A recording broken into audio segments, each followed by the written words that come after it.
మనం ఎక్కడ, మన బతికి ఎక్కడ సార్? ఆయన కాళ్ళ దగ్గరికి రాణిస్తే ఎక్కువ. పౌలంతటి మహానుభావుడే, మేము దూరస్తులం, నీ సన్నిధికి రాకూడని వారు అన్నాడు.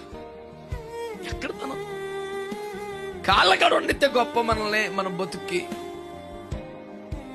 ఉద్దేశపూర్వకంగా చేసిన తప్పులు గుర్తు చేసుకో. ఎరిగి ఎరిగి పడిపోయిన సందర్భాలు జ్ఞాపకం చేసుకో.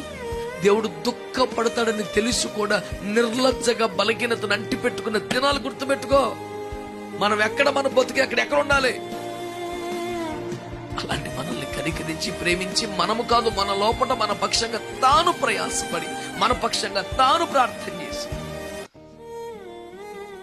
మొత్తానికి ఫలించే వారిగా మనల్ని మార్చి అన్ని తానై ఫలింపజేసి ఈ పాటి ఫలమునకు కారణము తానే. ఫలించావని